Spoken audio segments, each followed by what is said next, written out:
Então, muito boa tarde a todos. É um prazer, é uma alegria poder estar aqui, rever algumas caras. Este verão foi a minha estreia no Palhal, eu e da minha família. Portanto, acompanharam-me no Palhal. Oh, Remo, muito obrigado. A minha esposa, Talita, com quem sou casado há 11 anos e meio, e os meus 4 filhos. Então, o Rafael, que é o mais velho, tem 9, o Gabriel com 7, o Daniel quase com 5 e a Maria Clara acabou de fazer 3 e estamos à espera da quinta. Já sabemos, é uma menina, vai ser a Sara. Então, eles acompanharam-me no Palhal e foi muito bom termos estado lá e é bom voltar a ver alguns irmãos e irmãs que estiveram lá e que agora estão aqui novamente. Eu, além de ser marido e pai de 5 filhos, sou também pastor da Igreja da Ação Bíblica em Faros. Alguns daqui também, quando vão ao Algarve, é por lá que passam e são muito bem-vindos e é muito bom ter-vos por lá. E quem for ao Algarve, por favor, que nos visite, serão muito bem recebidos, muito bem acolhidos lá. E antes de entrar no tema propriamente dito, eu gostaria de ler um texto bíblico que, embora não esteja diretamente relacionado com o que nós vamos falar, com o que me pediram para falar aqui, portanto, acerca de masculinidade e feminilidade, acredito que seja um texto importante que estabelece aquilo que nós queremos fazer aqui esta tarde e também amanhã à tarde, que é em 1 Timóteo 3, 14. É também um texto que, querendo Deus, amanhã irei expor na Igreja do Pardilhó. 1 Timóteo 3,14.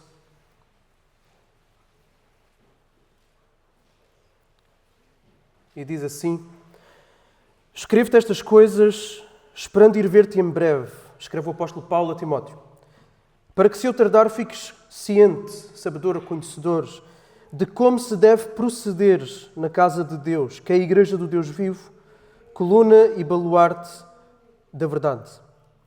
Evidentemente, grande é o mistério da piedade, aquele que foi manifestado na carne, foi justificado em espírito, contemplado por anjos, pregado entre os gentios, querido no mundo, recebido na glória. Acabámos de cantar que o nosso prazer é estar na casa do Senhor. O nosso prazer é estar com o povo do Senhor, com aqueles que foram redimidos, com aqueles que foram salvos, com aqueles que creram no Senhor e que amam o Senhor e querem seguir o Senhor. Esse é o nosso prazer, esse é o prazer genuíno de todo aquilo que é verdadeiramente salvo, de todo aquilo que é verdadeiramente crente. Aliás, nós encontramos várias vezes o salmista a escrever dessa forma. O salmista várias vezes aponta para esta realidade do prazer que é estar na casa de Deus, do prazer que é andar na companhia dos justos, daqueles que amam a Deus. E, de facto, esse é o melhor lugar. E, a certa altura, durante o início da Igreja Neotestamentária, o apóstolo Paulo escreve a Timóteo para que ele possa saber como se deve proceder, como se deve estar na casa de Deus, ou seja, como deve ser o comportamento, como as pessoas devem viver, proceder neste ambiente que é o corpo de Cristo. Porque, de facto, há coisas que nós devemos de saber para nós sabermos estar. Há coisas que nós devemos ter consciência para nós procedermos dessa mesma forma. Com o objetivo de, como igreja que somos, é uma realidade já, é algo presente, é algo que nos foi dado, somos igreja, somos aqueles que foram chamados para servir e cultuar a Deus, sejamos coluna e baluarte da verdade, sejamos aqueles que continuam a sustentar a verdade e a proclamar a verdade, aqueles que continuam a sustentar a sã doutrina, o Evangelho, tal como foi transmitido pelos apóstolos, de geração em geração, até chegar a nós hoje, e proclamar essa mesma verdade. Este é o propósito da Igreja, ser esta coluna que sustenta, segura a verdade acerca de Deus, acerca do Evangelho, e ao mesmo tempo proclama essa verdade. E parte disso inclui algo que é absolutamente fundamental para que a Igreja continue a ser exatamente essa coluna e esse baluarte da verdade. Que é nós sabermos o que é que Deus pede de nós enquanto homens e o que é que Deus pede de nós enquanto mulheres. Esse pode parecer um assunto periférico, mas não é. Esse é um assunto que, se começar a ser distorcido face à forma como as Escrituras o apresentam, nós vamos deixar de ser igreja tal como Deus designou que nós fôssemos. Vamos deixar de ser esta coluna e este baluarte da verdade. Então é um assunto que é sensível na nossa sociedade, sabemos disso. É um assunto que nós, como igreja, somos e seremos, infelizmente, cada vez mais pressionados a abandonarmos aquilo que Deus colocou dentro de nós. Mas é algo que, se nós abrirmos mão, tal como tantos outros contextos, tantos outros lugares, tantas outras igrejas têm aberto, acabarão por perder o Evangelho. E daí vamos encontrar diversas igrejas, independentemente da placa, que começam, sim, em coisas que aparentemente parecem inofensivas quanto a este assunto, mas depois acontece um fenómeno, que é um fenómeno de se abrirem precedentes, de uma rampa deslizante, que aos poucos vai-se degradando cada vez mais aquilo que inicialmente pareceu inofensivo. E se nós abrirmos certas portas quanto à definição clara daquilo que é um homem, daquilo que é uma mulher, daquilo que são os papéis da masculinidade bíblica, da feminilidade bíblica, iremos mais tarde abrir outras portas que nós vemos já terem sido abertas noutros lugares, noutros contextos, muito mais perigosos, onde o Evangelho naturalmente, obrigatoriamente, tem que ser abandonado para que essas verdades continuem a ser defendidas dessa forma. Então, vamos falar sobre homens e mulheres que são fortes. Homens e mulheres que são fortes à luz daquilo que Deus pede. Então vamos falar de masculinidade e de feminilidade bíblica. Agora, primeiro, como introdução, eu pretendo que nós façamos um percurso pela teologia bíblica, que servirá exatamente de introdução para depois podermos mergulhar melhor especificamente sobre a masculinidade e depois a feminilidade. Mas primeiro vamos fazer uma caminhada pela teologia bíblica, que vai colocar os fundamentos para aquilo que nós vamos querer estabelecer a partir daqui.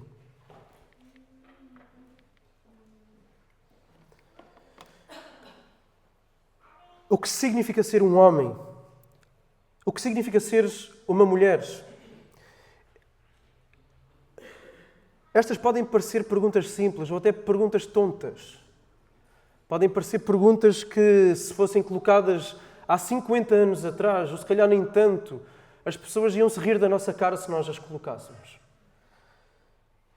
Mas são perguntas que, se nós colocarmos hoje, geram um debate imenso. Não se calhar no meio das nossas igrejas que ainda lutam por uma doutrina conservadora, mas nos palcos seculares, nos debates públicos, na televisão, na escola. São perguntas cujas respostas trazem implicações bastante sérias. Implicações que são profundas. Então nós vivemos, de facto, em dias em que muitas pessoas contestam esta ideia que para nós é clara, para nós é simples, de que o sexo biológico tem uma conexão necessária com aquilo que se chama de identidade de género. A percepção de quão masculino ou de quão feminino se é. E por causa disso, por exemplo, as placas que dizem meninos ou meninas nas casas de banho da escola têm-se tornado o símbolo de uma das grandes controvérsias da nossa sociedade. É mentira? Não é. É um facto. As placas das casas de banho, das escolas e de outros espaços públicos têm-se tornado símbolo de um debate, de uma das grandes controvérsias da nossa época. Qual é a controvérsia? É exatamente este aspecto. A definição de homem e a definição de mulheres.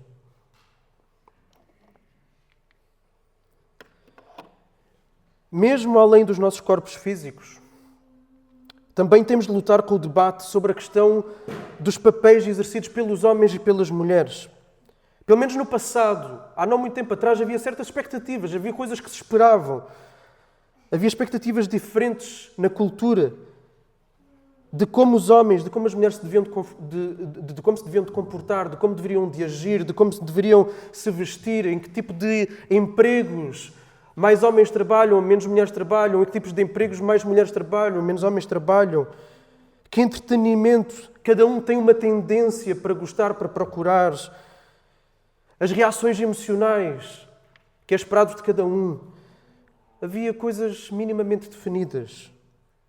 Mas hoje, por exemplo, os grupos feministas dizem às mulheres para se erguerem, para se levantarem, para protestarem, para quebrarem barreiras culturais que foram herdadas de uma cultura machista, de uma cultura opressora. E esta é a linguagem que eles usam. Eu estou a usar esta linguagem porque esta é a linguagem que é muitas vezes usada. São chamadas para se sentarem à frente nas salas das reuniões, ao mesmo tempo que têm que criar filhos perfeitos, crianças completamente equilibradas. E dizem aos homens para entrarem em contacto com o seu lado feminino. Não viram já isso? Que o homem tem que entrar em contacto com o seu lado feminino. E programas de televisão, por isso que eu pus ali, programas de televisão populares como Orange is the New Black e Transparent, sugerem que o quê? Que o género pode ser fluido. Papéis de género tradicionais podem ser abandonados. Então alguém pode sentir hoje uma coisa, amanhã pode sentir outra. E nós temos visto isso, e isto parece-nos a nós, parece-nos ridículo, mas isto existe. Existe nas escolas. Quem vai à escola vê isto. Quem está na faculdade sabe disto. Quem vê televisão sabe disto. Quem vê séries sabe disto. Esta é uma realidade.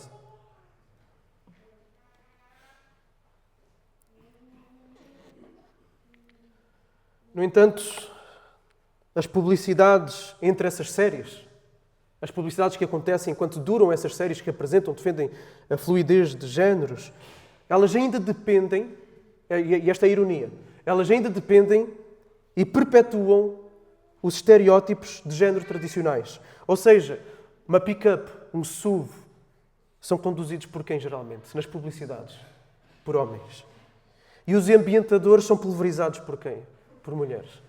Ou seja, há certos estereótipos que ainda são preservados depois nas publicidades. Agora, o meu ponto em citar estes estereótipos tradicionais e as mudanças atuais em relação a eles não é subscrever qualquer tipo de estereótipo em particular. O ponto não é esse. É só para vos mostrar a incoerência. É para mostrar como na nossa cultura não é fácil responder às duas perguntas iniciais, que é o que é que significa ser um homem, o que é que significa ser uma mulher. E muitos protestam que essas perguntas até na verdade são de facto desatualizadas. Ou alguns até acham que essas são perguntas ofensivas. Perguntar a alguém se é um homem, isso é ofensivo. O nosso mundo está indignado com o constante assédio, com o abuso, com violência cometidos entre os sexos. Isso é facto e não podemos negar. Há certas coisas para as quais nós temos que olhar e perceber. Sim, há coisas que existem, há coisas que estão fora do lugar.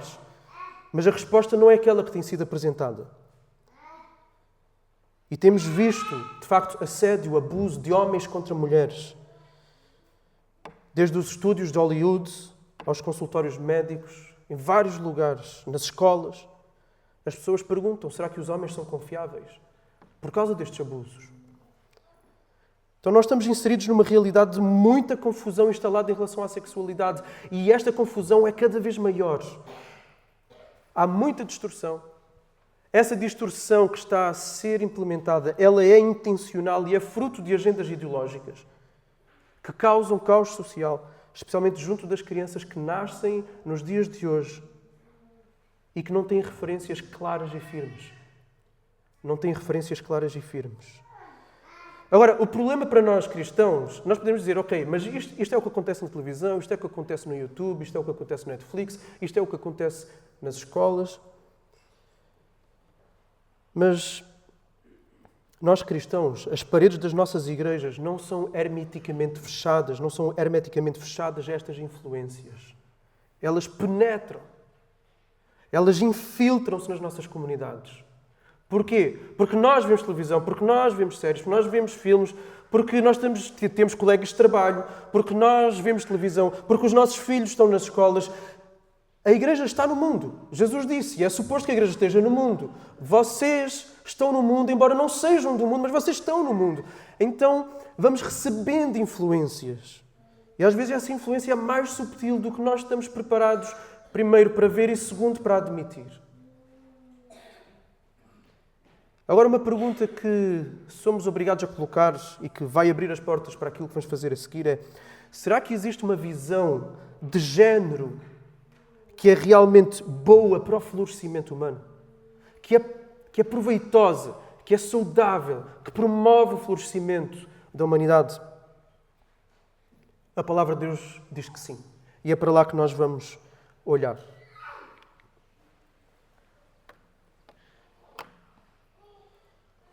Sexo e género.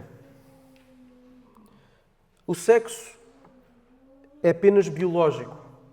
Okay? O sexo é biológico. Enquanto que o género refere-se a aspectos culturais, aspectos psicológicos, aspectos comportamentais, aspectos da masculinidade e da feminilidade. Então, o género é uma categoria mais abrangente do que o sexo. Okay? O sexo é biológico. Obviamente que o sexo tem implicações para o género. Okay? Inclui o sexo dos nossos corpos e também se estende depois à postura que Deus designou tanto para os homens quanto para as mulheres. Então, vamos usar o género para nós nos referirmos tanto à diferenciação sexual, porque está ligado, ok? A cultura vai dizer que não está ligado, a Bíblia vai dizer que está ligado, o género está ligado ao sexo, ok? Então, vamos nos referir tanto à diferenciação sexual, homem e mulher, macho-fêmea, quanto às posturas e papéis que Deus nos deu. Okay? Para estes dois aspectos.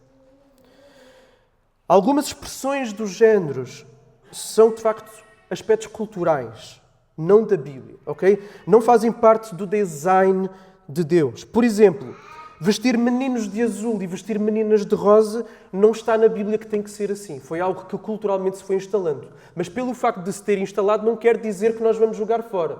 Ok? Porque se a cultura, ao longo dos anos, fez essa conexão, então é mais sábio nós agirmos dentro dessa direção também.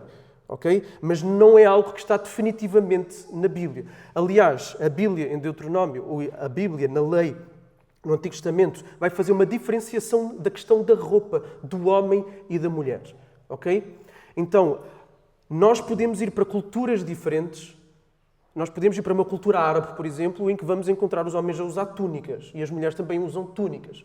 Só que para quem já esteve, ou quem conhece, ou quem sabe da realidade da cultura árabe, existem túnicas para homens e existem túnicas para mulheres. Então existe uma distinção, existe uma diferenciação. Então não tem necessariamente a ver com como é a roupa, mas tem a ver com a questão de haver uma diferenciação que é clara daquilo que é para o homem e daquilo que é para a mulher. E aquilo que nós temos visto acontecer na nossa sociedade, fruto destas ideologias, é que essa diferenciação, mesmo nas roupas, vai sendo cada vez mais anulada, vai sendo cada vez mais diluída. Ok?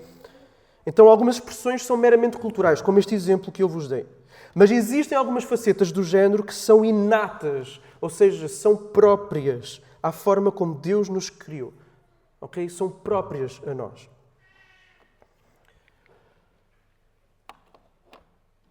Qual vai ser a nossa metodologia aqui? Vamos confiar na suficiência das Escrituras. A Bíblia tem tudo aquilo que nós precisamos saber. A suficiência das Escrituras ensina que a Bíblia não é apenas a autoridade máxima e completamente verdadeira, mas que ela também contém tudo aquilo que nós precisamos para nos guiar e instruir numa vida que honre a Deus. Por isso eu li aquele texto de 1 Timóteo 3, para nós sabermos como devemos proceder na casa de Deus. E Paulo também diz a Timóteo que a Escritura equipa o homem de Deus para quê? Para toda a boa obra. Então, o ponto principal será deixar claro, onde a Escritura é clara, aquilo que vamos falar. E vamos ficar mais resguardados, onde as Escrituras não são tão claras. E em tudo, vamos tentar ter uma postura e uma atitude que sejam amorosas. Há coisas que a Escritura coloca como sendo prescritivas e há outras coisas que a Bíblia coloca como sendo descritivas. As prescritivas são as coisas que a Bíblia manda, faz assim. As prescritivas são descrições que a Bíblia faz de certas situações, de certos comportamentos de uma certa pessoa que agiu desta forma.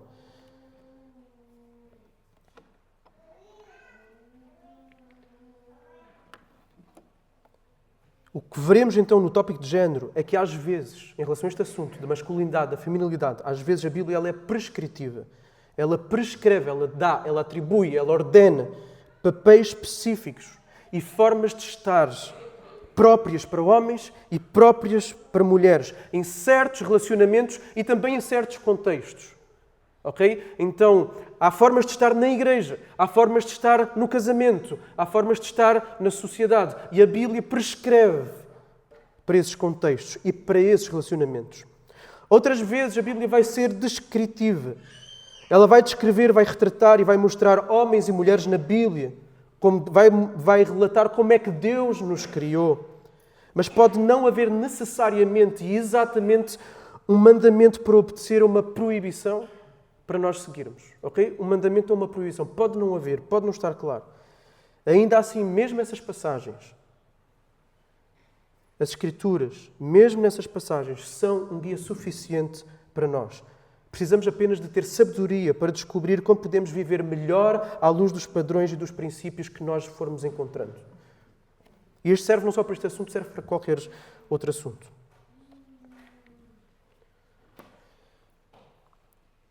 Então deixem-me dizer também que, como Deus dá o dom do género a todas as pessoas que Ele criou, as verdades que nós estamos a discutir são relevantes para qualquer estágio da vida. Ok? E aqui temos pessoas em vários estágios da vida e em vários contextos da vida. Então, seja jovem, seja menos jovem, seja solteiro, seja casado, seja funcionário, seja chefe, seja um membro da igreja, seja um líder da igreja, seja um recém-convertido ou um jurássico convertido, seja o que for, tudo isto que vamos ver tem implicações para todos nós. E aquilo que queremos fazer nesta introdução é delinear uma teologia bíblica do género. E para isso vamos recorrer aos principais capítulos do enredo geral da Bíblia. Criação, queda, redenção e consumação, restauração. Vamos analisar o que significa ser criado, o que significa ser criado como homem, o que significa ser criado como mulher. E vamos passar a maior parte do tempo aqui, neste primeiro ponto da teologia bíblica, que é a criação. Porque é aqui que Deus concebeu as coisas criadas. Foi aqui que Deus criou. E é aqui que nós encontramos aquilo que é fundamental para este tema, para o tema do género. Então, Gênesis 1 é para onde nós vamos. Então, Deus cria os céus e a terra. Aprendemos no versículo 2 que a terra... Depois já vamos ver certos textos bíblicos de forma mais específica. Então, no versículo 2 de Gênesis 1, Deus viu que a terra era sem forma e vazia. Nos primeiros 3 dias de formação, Deus faz e Deus separa a luz da escuridão. Deus separa a água do céu e a terra da água. Os 3 dias seguintes são dias de preenchimento. Deus enche os céus com luzes, as águas e os mares com peixe e pássaros e a terra com criaturas. Então chega o clímax nos versículos 26 a 28. E diz, este é o clímax, depois de Deus ter formado, primeiros 3 dias, depois de Deus ter preenchido os outros 3 dias, ok? E depois, versículos 26 a 28, e disse Deus, façamos o homem à nossa imagem, conforme a nossa semelhança. Domine ele sobre os peixes do mar, sobre as aves do céu, sobre o gado, sobre os animais selvagens, sobre todo o animal rastejante que se arrasta sobre a terra. E Deus criou o homem à sua imagem, a imagem de Deus o criou, homem e mulher os criou. Então Deus os abençoou e lhes disse, frutifiquem e multipliquem-se, encham a terra e sujeitem-na, dominem sobre os peixes do mar, sobre as aves do céu e sobre todos os animais que rastejam sobre a terra.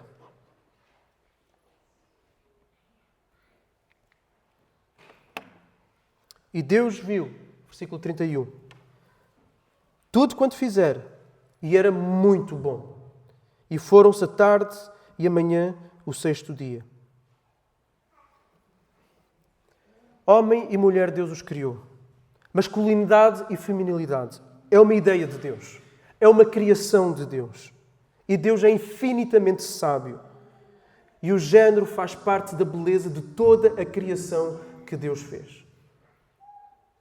Porque Deus olhou no fim e disse para tudo o que criou, incluindo a realidade da existência de um homem e de uma mulher, de género masculino e género feminino.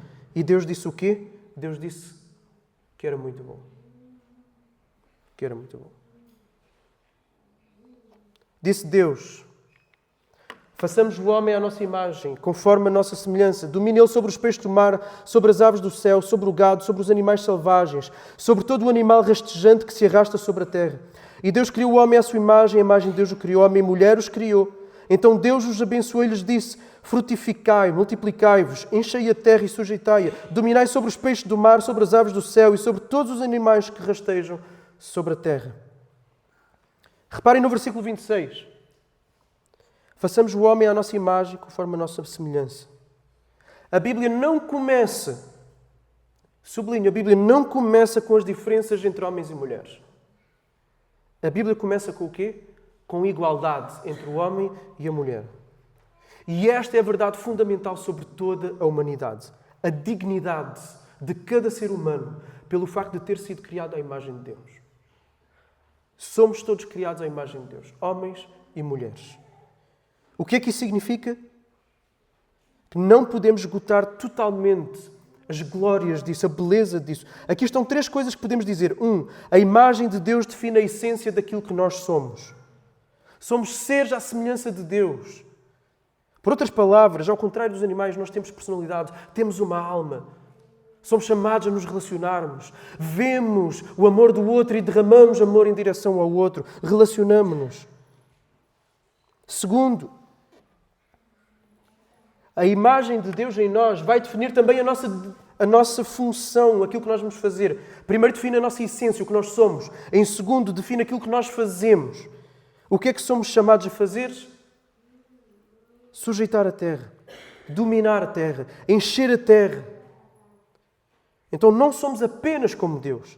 Nós somos representantes de Deus.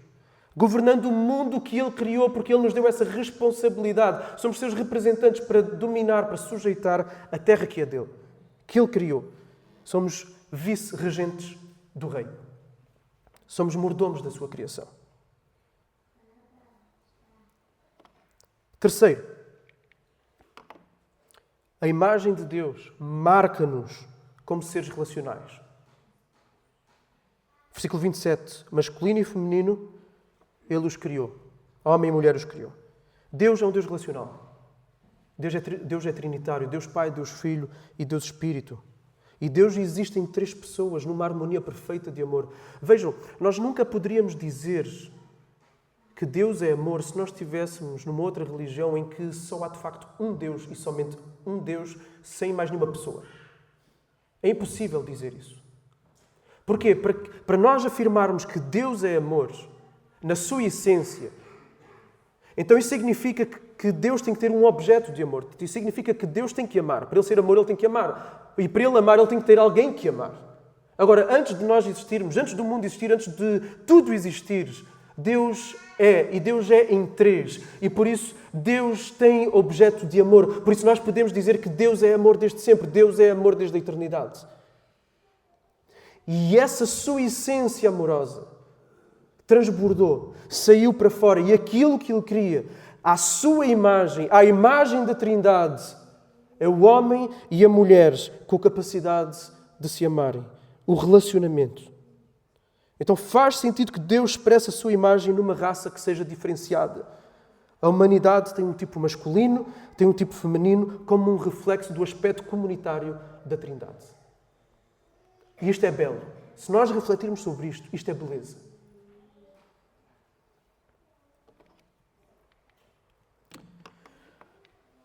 No Antigo Oriente Próximo, entendia-se que o rei de uma tribo, era a imagem do Deus que aquela tribo adorava. Ou seja, havia poderes divinos no rei. Pronto, para quem tem alguma cultura histórica, certamente sabe disto. De que o rei tem algum aspecto divino e ele é o representante de Deus. E isso é o que torna Gênesis 1 tão radical. Todo homem, toda a mulher, não apenas o rei, mas todos os homens e todas as mulheres são feitos à imagem do Rei do Universo. Todos os homens e todas as mulheres. Em nenhum lugar da Bíblia diz que os homens são mais à imagem de Deus do que as mulheres. Por isso, o cristão bíblico, o cristão conservador, ele não é machista, ainda que queiram dizer isso de nós. Os evangélicos fiéis e bíblicos não são machistas, ainda que digam isso das igrejas evangélicas. Não.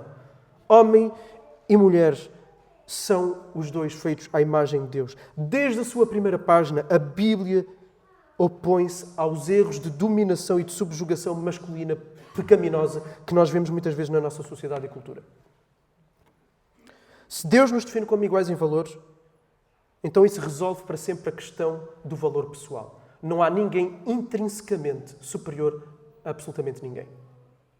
Então não há espaço nem para sexismos, nem para racismos, para absolutamente nada.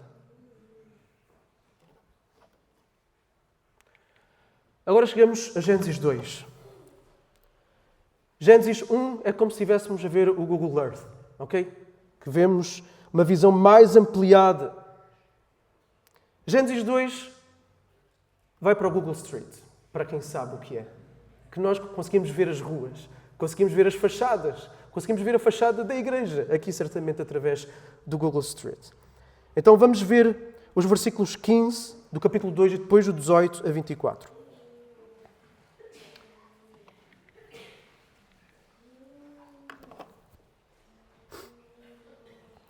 Capítulo 2, versículo 15. E o Senhor Deus tomou o homem e o colocou no jardim do Éden para que o homem o cultivasse e guardasse. Texto seguinte. Disse mais o Senhor Deus: não é bom que o homem esteja só. Eu lhe farei uma ajudadora que lhe seja adequada. E o Senhor Deus formou da terra todos os animais do campo, todas as aves do céu. E os trouxe ao homem para ver como lhe chamaria. E o nome que o homem desse a cada ser vivo, esse seria o nome deles. Assim o homem deu nomes a todo o gado, às aves do céu e a todos os animais do campo. Mas não se achava uma ajudadora adequada para o homem. Então o Senhor Deus fez cair um sono pesado sobre o homem. E este adormeceu. Tomou-lhe então uma das costelas e fechou a carne no seu lugar. E da costela que o Senhor Deus lhe havia tomado, formou a mulher e a trouxe ao homem. Então disse o homem: esta agora é osso dos meus ossos e carne da minha carne. Ela será chamada mulher, porquanto do homem foi tomada. Portanto o homem deixará seu pai e sua mãe e se unirá à sua mulher. E eles serão uma só carne. E os dois estavam nus, o homem e a sua mulher, e não se envergonhavam. Mais tarde, quando o apóstolo Paulo falam sobre coisas como casamento, como os papéis do homem, como os papéis das mulheres, eles vão exatamente pegar neste texto de Gênesis capítulo 2. Ou seja, há uma reafirmação no Novo Testamento destas realidades do Antigo Testamento. Eles mostram que essa passagem, Gênesis 2, não só é descritiva do que Deus fez, mas eles vão torná-la prescritiva ao dizer que é assim que tem que ser. Eles reforçam. Esta passagem expressa verdades universais e atemporais sobre os homens e sobre as mulheres. Então, com isso em mente, vamos notar várias diferenças entre o homem e a mulher neste texto aqui. Vamos olhar para isso agora.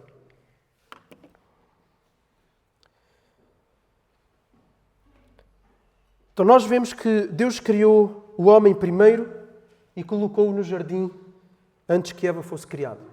Primeiro facto. Segundo, Deus deu ao homem autoridade para nomear os animais. Terceiro, Deus criou a mulher depois do homem e literalmente da costela do homem.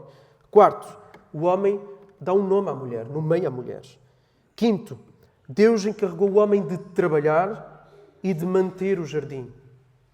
De trabalhar e de preservar. O seu nome, Adão, refere-se ao sol do qual ele foi tomado, que em hebraico é Adamá. Ele foi tomado do sol. Sexto, Deus fez a mulher como uma ajudante para o homem. O nome dela, mulher, refere-se ao homem do qual ela foi feita. Sétimo, o homem e a mulher correspondem um ao outro, de modo que no casamento eles formam uma unidade. Diz o texto que eles tornam-se numa só carne.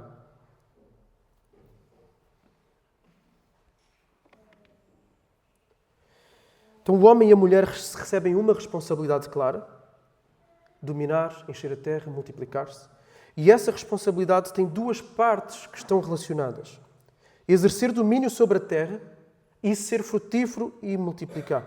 E o que nós vemos aqui em Gênesis capítulo 2 é que, embora o homem e a mulher precisem um do outro e cumpram em conjunto o mandato de Deus, eles parecem ser criados de formas distintas, de formas diferentes em relação a esse mandato. Ou seja, os dois têm uma responsabilidade nesse mandato, mas os dois parecem ser criados com aspectos distintos em relação a este mandato. No versículo 15, O homem trabalha no chão, trabalha o solo, guarda. Isto inclina-se para o exercício do domínio. Mas ele não pode cumprir o mandamento de ser frutífero e de se multiplicar sozinho. É impossível. Ele precisa de uma mulher para ser a sua ajudadora. Então não é de admirar que ele a chama Eva ou vida no capítulo 3. Porque ela desempenha um papel especial exatamente para trazer vida.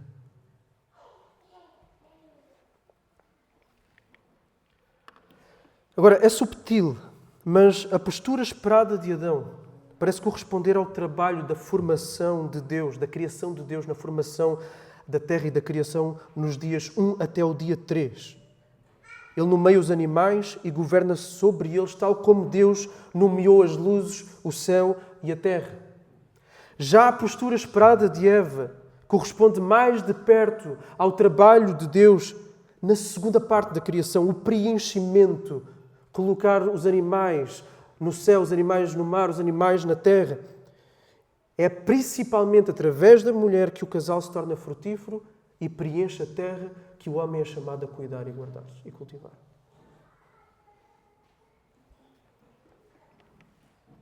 Gênesis 1 e 2 retrata homens e mulheres como portadores da imagem de Deus, mas com contribuições diferentes. Ok? Com contribuições, com papéis diferentes, distintos no cumprimento do mandato da criação de Deus. Há um papel de liderança colocado em Adão. Ele dá o nome à esposa e implicitamente também ele é chamado a transmitir a lei de Deus a ela. Deus disse a Adão o que é que eles podiam fazer no jardim, que não podiam comer daquela árvore. Era suposto que ele transmitisse a Eva, naturalmente, essas ordens. Então, Adão tem esta responsabilidade de instruir a sua esposa na lei, no conhecimento de Deus. Porque o que nós vemos a seguir, depois da queda, é que Deus vai responsabilizar quem pelos pecados mesmo de Eva? Vai responsabilizar primeiro Adão. É Adão que Deus chama.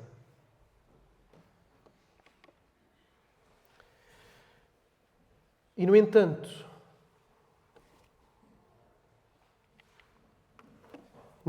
a mulher, ela é o centro da gravidade relacional da sua família.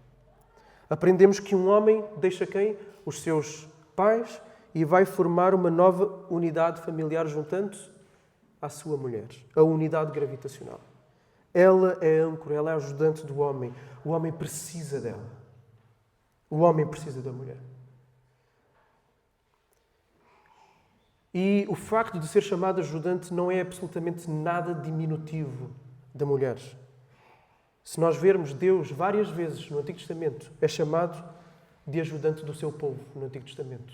Aquele que ajuda, o ajudador. Então nós precisamos de Deus da mesma forma que Adão precisava de Eva. Obviamente nas devidas proporções. E devemos notar também que o design da criação de Deus é coerente com esses papéis diferentes. As diferenças físicas entre homens e mulheres, falando no nível macro das generalidades amplas, vão reforçar estes papéis, estas inclinações distintas, diferentes. Os corpos dos homens, com níveis de força estatisticamente mais altos, mais fortes, tendem a ser mais direcionados exatamente para esta questão do cuidado com a criação. Enquanto que os corpos das mulheres são mais direcionados para a construção da família, para gerar vida. E o que vemos aqui é que a diferença de disposição ou papel no casamento não equivale à diferença de valor. Não é diferença de valor, de honra ou de dignidade. O próprio Deus, às vezes, ajuda o seu povo, mas isso não faz com que ele deixe de ser Deus e digno de toda a adoração e de todo o louvor. Mas ele é chamado ajudador do seu povo. Vamos ver o que aconteceu depois, na queda. Então Adão e Eva desobedecem a Deus. Capítulo 3 de Gênesis. E por sua vez Deus emite uma maldição sobre a criação. E Adão, que foi chamado para trabalhar no jardim, vai encontrar agora espinhos e abrolhos. Aquilo que era um trabalho que seria abençoado, agora é um trabalho que vai ser custoso, vai ser difícil, vai ser desafiante aos seus esforços. Ou seja, este mandato que ele recebe da parte de Deus de exercer domínio sobre a terra vai encontrar desafio, vai encontrar obstáculo, vai encontrar dificuldades. Aquele que veio do solo vai continuar a se relacionar com o solo e vai extrair comida do solo, comida da terra, mas a relação com o solo vai se tornar frustrante muitas vezes. E ele finalmente retornará do lugar de onde veio, retornará ao solo. Então o homem vem do solo, o homem trabalha no solo e o homem volta para o solo, para a terra. Da mesma forma, há mulheres que deveria ajudar o casal a ser frutífero, a multiplicar, ela agora vai encontrar essa chamada mais desafiadora. Os dois encontram essa chamada mais desafiadora. O homem para trabalhar, a mulher para conceber. Versículo 18. Multiplicarei grandemente a tua dor na gravidez e com dor darás à luz filhos.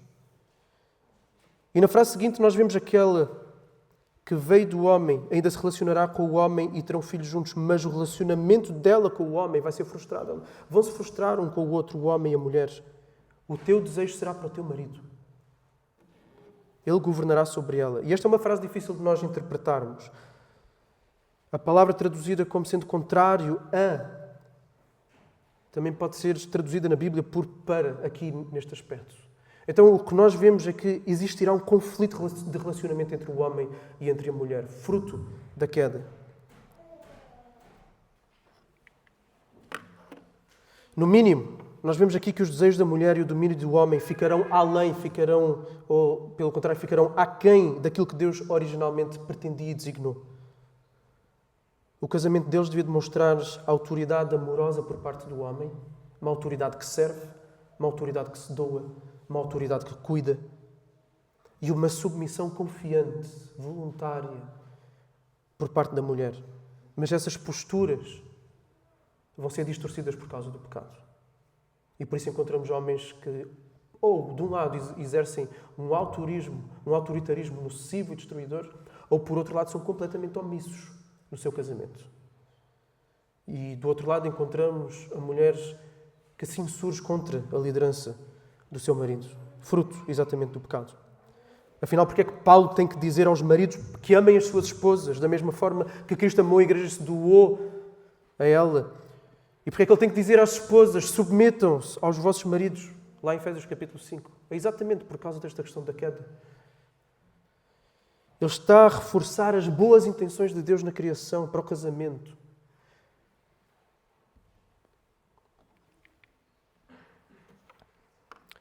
Por isso, tanto o homem como a mulher precisam de ser redimidos. Precisamos ser redimidos. E a esperança desta passagem está no capítulo 3 de Gênesis, versículo 15. É que da mulher vem um descendente que esmagará a cabeça da serpente. A mulher passou a conhecer a dor da gravidez, a morte entrou no mundo, mas uma criança estaria por chegar a partir de uma gravidez sobrenatural para dar um golpe sobrenatural e fatal sobre a morte, sobre o pecado e sobre o diabo. E esta é a boa notícia. Este é o Evangelho.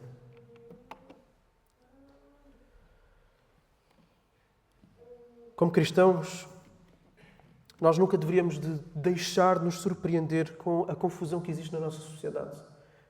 Por um lado, sim, porque é algo que não está bem, nós sabemos que não está bem, mas por outro, nós sabemos que vivemos num mundo caído. Então, o mal e a depravação da humanidade deve ser algo que nós esperamos, infelizmente.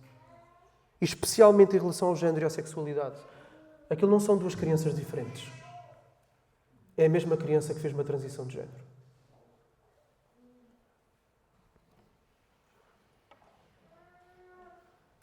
Dominação, desordem, disforia de género, que era considerado antigamente uma doença que os psicólogos e os psiquiatras tinham de tratar, mas hoje em dia, nos manuais de diagnóstico de psicologia foi retirado.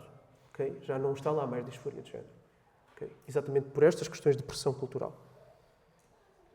Então nós encontramos estas consequências dolorosas da queda. Todos nós experimentamos os efeitos da queda. Todos nós, aqui, sentados nesta sala, experimentamos de alguma forma ou de outra os efeitos da queda. Agora, isso significa o quê? Que se eu, por um lado, experimento os efeitos da queda, que não necessariamente se refletem nestas questões, mas eu sou alvo da misericórdia e da compaixão de Deus, então significa que pessoas outras que experimentam estas consequências da queda também devem ser alvos da nossa compaixão e da nossa misericórdia. E para todos aqueles que experimentam a amargura da queda, nós temos boas notícias. É o Evangelho. Porque louvado seja Deus, a queda não é o fim da história.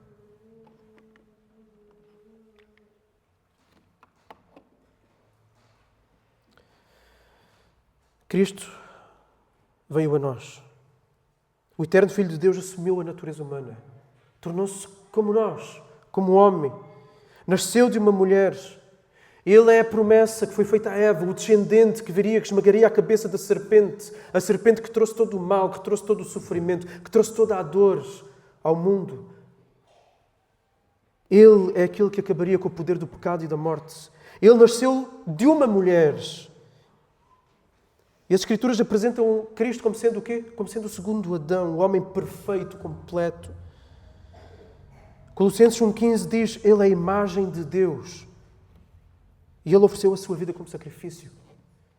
Levantou-se do túmulo e chamou homens e mulheres a se arrependerem e acreditarem nele. E homens e mulheres ao longo da história, ao longo de milhares e milhares e milhares de anos, têm-se encontrado com este Cristo que transforma tudo, que torna a pessoa numa nova criação. Faz novas todas as coisas do passado são do passado, eis que tudo se faz novo, incluindo estes aspectos de género. Deus redime. E o que vemos no Novo Testamento é que a obra de Cristo não apaga as distinções dos papéis. A obra de Cristo redime as distinções dos papéis. Macho e fêmea são um em Cristo, vai o apóstolo Paulo dizer. Já não há homem nem mulher, não há judeu nem grego. Ou seja, homem e mulheres são um em Cristo. Agora, em Efésios 5, na nova aliança, Deus chama o homem a amar a sua esposa, como Cristo amou a igreja, liderando-a, cuidando dela, e chama a esposa a submeter-se à liderança do seu marido. Então, por um lado, no Novo Testamento encontramos a reafirmação do valor, da dignidade, da essência do homem e da mulher como sendo iguais, mas, por outro lado, encontramos a distinção dos papéis. Em 1 Timóteo 2, vemos que apenas homens são autorizados a exercer autoridade na igreja, a ensinar a congregação reunida. Na comunidade redimida, na igreja, então a liderança masculina, resgatada, ela não deve oprimir. Se ela for vivida biblicamente, a liderança masculina faz o quê? A liderança masculina abençoa, faz florescer a comunidade por meio do exercício daquilo que traz vida, daquilo que renova, daquilo que confronta o pecado, daquilo que traz consolo, o exercício do ensino das Sagradas Escrituras. Então o homem cuida e faz florescer o ambiente à sua volta, ensinando as Escrituras.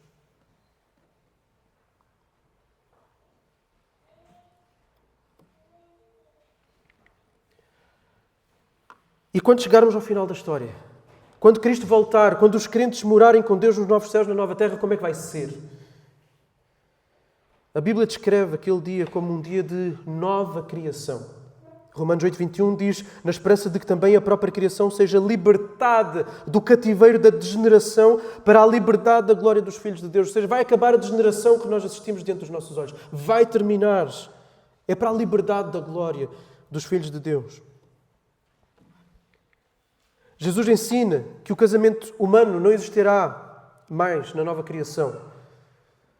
Todos nós nos casaremos com Cristo, as bodas do Cordeiro. Mas o género foi o bom presente de Deus na criação original e podemos inferir que na nova criação viveremos como pessoas glorificadas e com género também. Porquê? Paulo ensina, 1 Coríntios capítulo 15, todos vamos receber corpos renovados, mas ainda vamos ser nós próprios. Há continuidade na identidade. Afinal, Jesus glorificado ainda era um homem, no seu corpo ressuscitado. E nesse dia, nós vamos perfeitamente estar conformados à imagem de Deus. Ela já não vai ser mais distorcida. O exercício do nosso papel como homens, como mulheres, não será mais distorcido pela queda, pelo pecado. Ele criou-nos à sua imagem como? Antes da queda. Ele criou-nos homem e mulher. Então nós carregaremos a sua imagem perfeitamente, exatamente sendo quem nós somos quando fomos criados, homem e mulher. Então parece que o belo presente do género continuará por toda a eternidade. Então que dia glorioso será para nós quando esta maldição da distorção dos papéis for desfeita. Quando não houver mais conflitos entre homens e mulheres. Quando não houver mais esta tensão interna sobre o género que Deus nos deu, que algumas pessoas sentem, esta tensão interna. E no fim de tudo, o foco não vai estar em nós. Ou na nossa masculinidade, ou na nossa feminilidade. O foco vai estar no perfeito Deus-homem, o grande noivo, Jesus Cristo.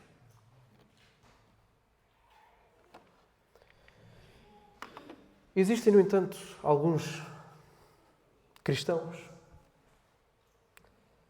que argumentam que homens e mulheres não devem desempenhar papéis diferentes, tanto no casamento quanto na igreja. Chamam-se igualitaristas.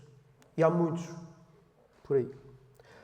A grande maioria dos cristãos, ao longo da história, no entanto, tem afirmado que o homem e a mulher foram criados por Deus iguais em valor, iguais em essência, iguais em dignidade, mas distintos em papéis, em responsabilidades, em funções.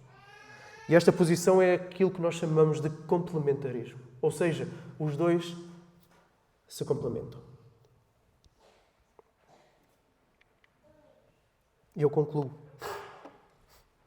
Deus criou homens e mulheres com traços, com inclinações, com papéis diferentes, distintos, complementares, que devem ser abraçados por todos os homens, por todas as mulheres, em todos os lugares, com sabedoria, com sensibilidade, de acordo com a cultura em que se está, com a esfera, com o contexto em que se está. Homens e mulheres têm papéis distintos a desempenhar na família, mas também na igreja. E esses papéis são de complementação. O que estamos aqui a ensinar não é somente porque achamos que a Bíblia é verdadeira nesses assuntos, mas principalmente e também porque sabemos que aquilo que a Bíblia ensina é bom. É claro que, como todas as coisas boas, o ensino das Escrituras pode ser mal entendido e mal aplicado. Mas aquilo que Deus ordenou é bom. Traz vida, traz saúde, traz alegria.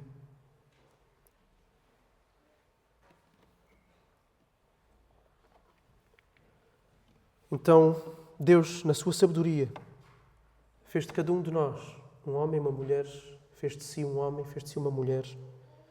Mas nunca podemos ganhar o nosso lugar para a nova criação sendo homens ou mulheres perfeitos agora aqui, neste preciso momento. Quando se trata de masculinidade e de feminilidade bíblica, todos nós aqui já falhamos. Todos nós já falhamos como homens, todos nós já falhamos como mulheres. Todos nós já temos pecado como homens, todos nós já temos pecado naquilo que é esperado de nós como mulheres. Por isso, todos nós vamos ter que confiar no homem perfeito que, pela sua morte, abre o caminho para nós podermos ser conformados cada vez mais à imagem daquilo que Deus nos criou para ser. Nós falhamos. Temos que pedir perdão a Deus. Por outro lado, olhamos para Cristo e recorremos ao Espírito de Cristo que em nós habita para podermos crescer no papel que Deus nos deu para nós sermos. Vamos orar. Senhor Deus, a Tua criação, ela é bela, ela é perfeita e ela é boa. E queremos-te pedir, Senhor, que Tu possas nos ajudar a não só entender estes assuntos e a ficar e a fazer com que fiquem claros na nossa mente, nas nossas igrejas, mas a vivê-los. Senhor, ainda para mais num contexto cada vez mais oposto a estas verdades, onde as nossas crianças certamente enfrentarão um mundo ainda mais distorcido do que aquilo que nós vemos. Te pedimos, ajuda-nos a ser fiéis no ensino daquilo que Tu ensinas. E perdoa os nossos pecados, as nossas falhas, como homens, como mulheres. Olhamos para Cristo, olhamos para o poder do Evangelho, para sermos aperfeiçoados naquilo que é esperado de nós. No nome de Jesus. Amém.